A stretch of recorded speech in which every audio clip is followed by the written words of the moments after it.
Esse vídeo vai ser sobre os mestres de artes marciais e os mestres do Akira Toriyama, criador do Dragon Ball, Dragon Quest, criador do Dr. Slump. Então, os mestres do Akira Toriyama, eles são sempre colocados como alguém que assumiu a excelência, ou seja, o Avan do Dragon Quest ele assumiu a excelência, o Kami ele assumiu a excelência e o Dr. Sanbei também assumiu a excelência. Só para você ser a excelência, você ser o top de linha dos mestres, você ser o top de linha. Então ele não é o cara nunca é o top de linha do aluno ali, ele é o top de linha dos mestres. Então os mestres querem treinar com aquele cara, os heróis querem treinar com aqueles caras, os cientistas querem ser tão inteligentes quanto aquele cara. Então eles são o top de linha. E para você chegar ao topo, sempre nas histórias do Toriyama, tinha que ter um sacrifício. Esse sacrifício era sempre se isolar da humanidade e não ter uma família. Você vai ter o esforço, você vai dedicar-se completamente para assumir essa excelência, assumir essa maestria, assumir essa condição de estar no topo. Ai, professor, o senhor está aí dizendo, claro que eu estou dizendo isso. Olha só, o Kami, ele não tinha família, o Kami-sama não tem família, o Karin não tem família, o Senhor Kaiô não tem família. Tá? Nenhum mestre que aparece na linha, o mestre mago lá do pop, ele não tem família, nenhum dos mestres do Akira Toriyama, ele tem uma família. Todos os caras que estão no topo, eles não têm uma família. Eles não têm condições de ter uma família. Ah, professor, agora o Dragon Ball Super, né, o mais poderoso do Dragon Ball Super, assim dizer, que são os anjos lá. Eles não têm família, não têm relação nenhuma com os caras. O Freeza não tinha família, o Vegeta não tinha família. Né? Depois o Vegeta vai ter família, eu vou falar já sobre esses outros personagens.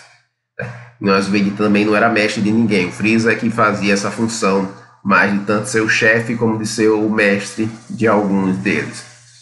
Então você tem essa ideia, ele fazia isso aí, ele colocava esse pensamento dele, que ele vivia também, né?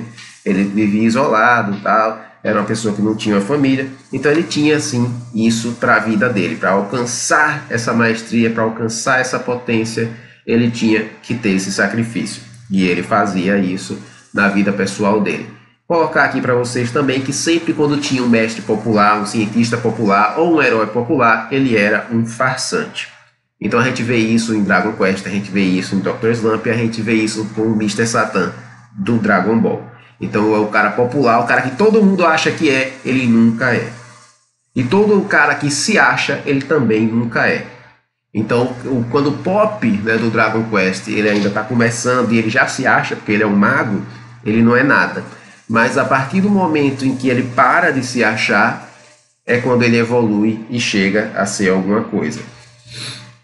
Aí você também tem o cara que se acha lá, também vou botar em Dragon Quest, que é o Crocodile. O Crocodile se acha e depois ele é derrotado pelo Fly logo no começo, logo quando o Fly está começando ainda a sua jornada do herói. Também nós temos outros personagens, como em Dr. Slump, por exemplo, também o pessoal se acha e não é ninguém. Então sempre que as pessoas acham o cara nunca é nada, e sempre quando o cara se acha, ele também não é nada. O Akira sempre coloca isso na obra dele. Então se você está seguindo o seu caminho, se você quer ser, você vai ter que fazer esse sacrifício. E se você se acha, você não é. E se as pessoas acham que você é, você também provavelmente não vai ser. A história dele sempre tem isso. Professor, e quais são as características, além disso, que tem os mestres? Pelo menos os mestres verdadeiros. A característica que tem dos mestres verdadeiros são sempre as virtudes e os defeitos. Professor, as virtudes, sim. O mais virtuoso dos três, né, tanto de Avan como de Kami, e o Sanbei, que são os principais, os três primeiros que a gente vê logo no início dos desenhos e dos mangás, né? O Avan é o mais virtuoso de todos. O Avan era o herói idealizado mesmo. Coragem, confiança, honra, código do herói, salvar as pessoas. Ele era o cara, né? Ah, professor, aconteceu algo, os heróis foram assim, mortos, né? O mestre dos monstros lá conseguiu matar os heróis, tudo, e só sobrou o Avan.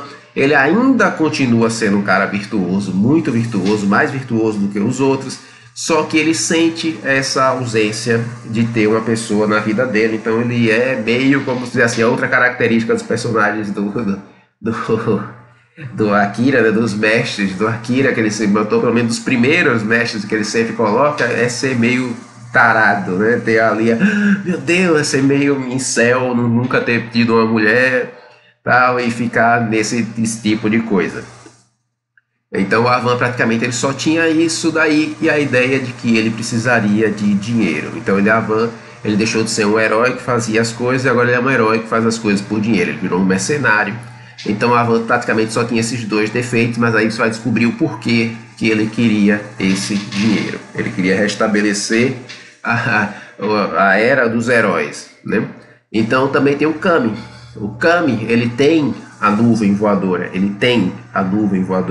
Em algum momento ele usou aquela nuvem voadora, ou seja, o Kami foi puro o suficiente para ele usar aquela nuvem voadora. Então ele também é isolado, já falei desse negócio, e ele também tem as virtudes dele, as virtudes voltadas para o caminho da arte marcial. Então o Kami é o senhor, então o Kami tem a sabedoria dele, o Kami tem a experiência, o Kami tem a calma, ele é ali o cara da tartaruga, então as coisas acontecem, mas ele não fica afobado. Ele tem a experiência, ele tem a sabedoria, ele tem a calma, ele vai tomar uma atitude devagar, uma atitude pensada, sensata. Então tem esse lado do Kami que é muito bom, principalmente para a arte marcial, essa virtude do Kami de ser um cara paciente, do caminho da tartaruga, de não ter pressa, de treinar devagar, treinar sempre, de ter uma constância, de ter uma resistência, uma persistência, é muito legal de se ver. Então quando ele vai treinar o Goku, quando ele vai treinar o Kuririn, sempre tem essa ideia. O Kuririn quer aprender tudo rápido, porque o Goku, né, o Goku ele é um alienígena, mas ninguém sabe disso ainda, então ele consegue aprender as coisas muito rápido. Então quando o Kami mostra ele o Kamehameha, o Goku, bum, já faz. Então quando o Kami vai quebrar uma pedra, o Goku vai lá e quebra a pedra. E o Kuririn não consegue, fica sempre nessa ideia de tentar apressar as coisas para chegar no Goku. E o Kami sempre repreende ele, colocando que não precisa ter aquela pressa. Você precisa trabalhar, precisa ter disciplina, precisa ter consistência, precisa ter persistência, precisa ter resistência, que você vai chegar lá. Né? No Dr. Sanbei também, o Dr. Sanbei é meio maluco, né? Né? Até um elogio chamar ele de meio maluco, mas ele é menos virtuoso ainda do que o Kami. Então ele tem várias coisas dele que poderiam ser consideradas assim um desvio mental, uma doença mental, alguma coisa do gênero, né? Inclusive ele sente a tanta falta de ter uma família, coisa que ele cria a robozinha lá, a Arale, né? E ele começa a tratar a robozinha dali como a filha dele, né? E ele sempre tem essa ideia, vamos dizer assim, contaminada, tanto dele como da humanidade, como da menina. Então a gente entra nessa discussão ética de que, opa, será que eu como cientista posso fazer tudo o que eu consigo realmente fazer, inclusive criar uma menina e deixar essa menina e criar essa menina como filha? Será que é normal que eu tenha um robô e considere ele um ser humano, um filho? Será que eu devo soltar esse robô pelo mundo? Será que eu devo dar uma singularidade a esse robô pelo mundo? Além disso, tem a visão dele, né, dos seres humanos, a visão que ele tem da humanidade também é uma visão meio distorcida, que veio das experiências dele, né?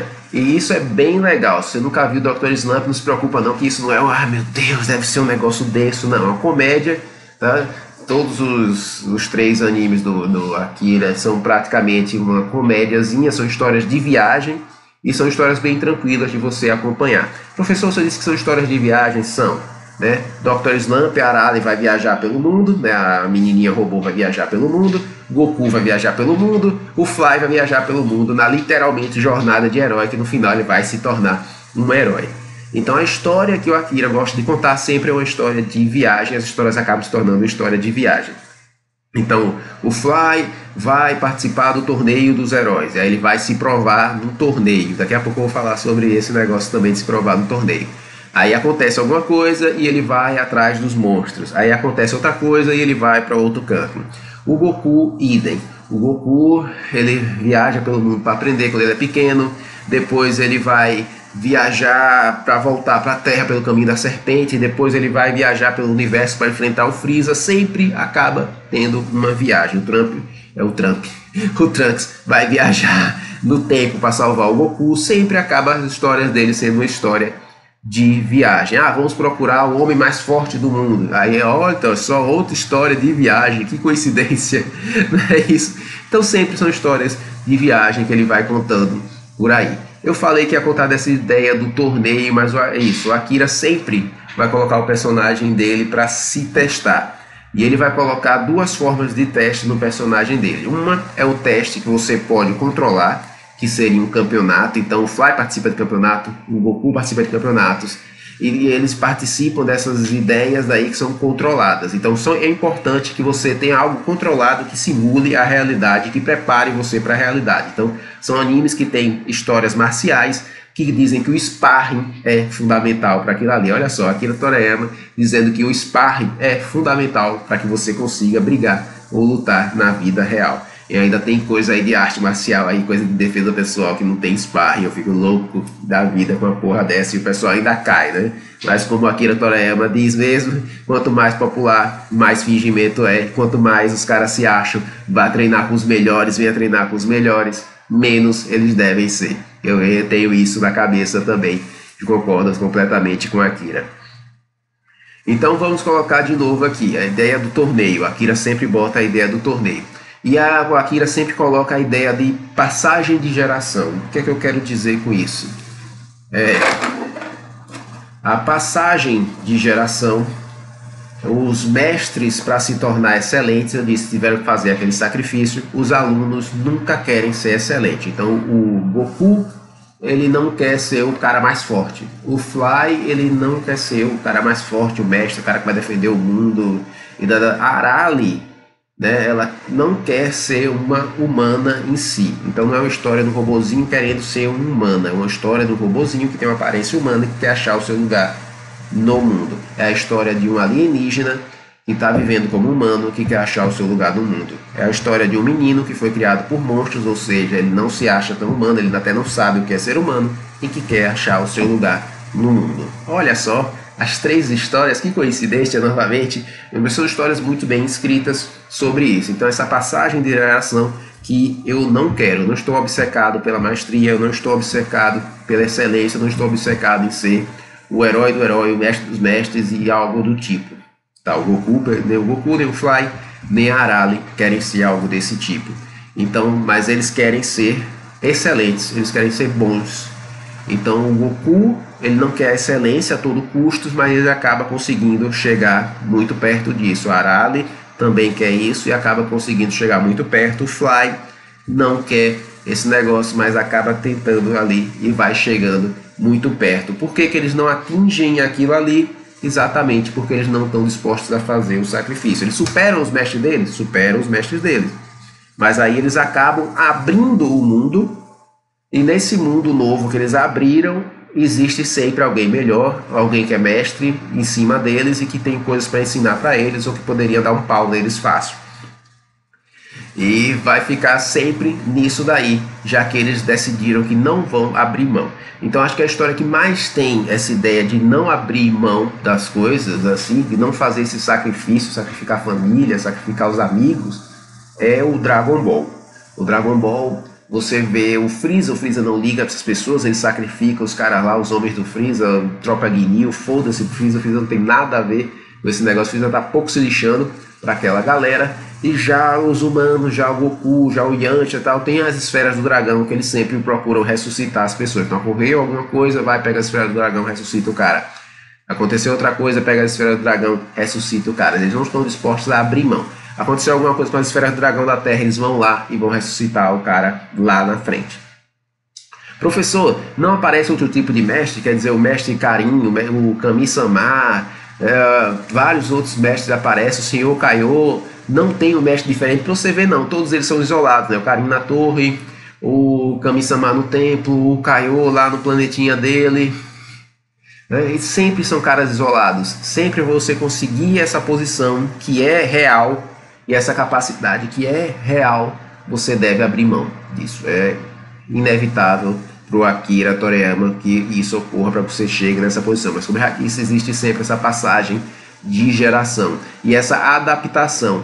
Então, se você não viu Dragon Ball Super, eu vou dizer para você aqui, vai ser um spoiler. Então vai ter um inimigo lá na frente que ele quer se tornar imortal. Aí ele mata o velho lá, que é o Kami Supremo, alguma coisa do gênero, e ele vai, pega o corpo do Goku, vai, pega outras coisas.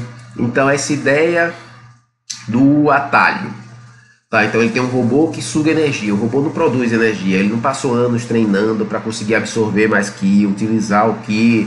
Não, ele simplesmente rouba energia. Esse atalho é sempre usado por personagens malignos. Roubar o corpo do outro, como o cara fez e roubou o corpo do Goku, aí o Black Goku, né?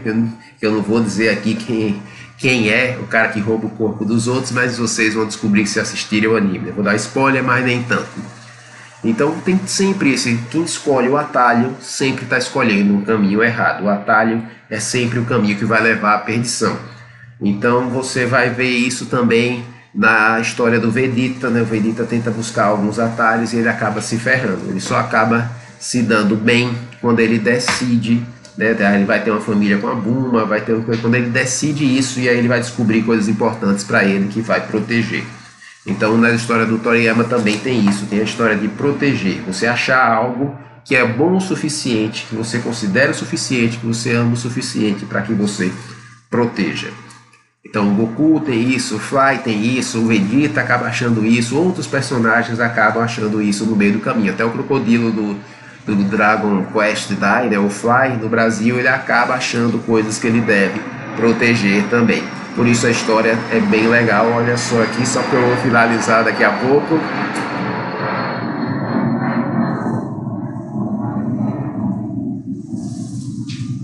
Então é isso, essa é a análise que eu tenho que fazer sobre os mestres do Akira Toriyama, esse grande mangaka que infelizmente faleceu nesses últimos dias, aí, nessas últimas semanas. Então, como eu já disse nos outros vídeos, só tenho a agradecer e esperar que ele esteja num lugar melhor.